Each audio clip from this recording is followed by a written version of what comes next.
Hello mga bunso, for today's video natin is mag-unbox tayo ng package from Lazada, which is the dishwashing liquid na DIY. Tayo ang gagawa mismo ng dishwashing na in-order natin para naman makatipid tayo mga bunso. Anyway mga bunso, it's been a long time. Marami kasi akong nasikaso na dapat asikasuhin mga bunso. And nagkaroon din ako ng konting sakit lang naman. Pero ngayon mga bunso, okay na ako. So pwede na tayo mag-vlog, gumawa ng mga videos. Anyway, nagulat nga pala kami sa package namin. Akala namin sesto. Ang in-order kasi namin is dishwashing liquid. At ayun na nga mga bunso, pagka-open ko is may isang box na naman. And then nagulat ulit kami, bakit sesto ulit? Ang box niya. Akala nga namin sesto yung pinadala sa amin.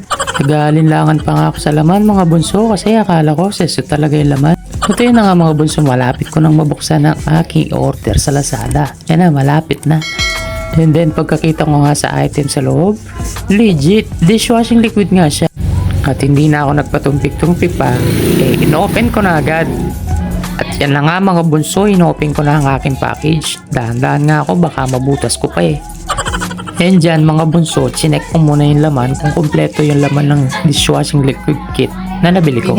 Naka-consolidate nga pala mga bunso yung mga maliliit na ingredients. Inilagay sa isang maliit na plastic para isang lagayan na lang. At ayan na nga, pinili ko nga Joy Antibac Scent. And then, ito naman ang Antibac Preservatives. Ito naman ang degreaser. At ito naman ang CDE o CDEA o foam booster. At ito naman ang coloring. Ito naman ang salt niya. And then, ito naman yung slice.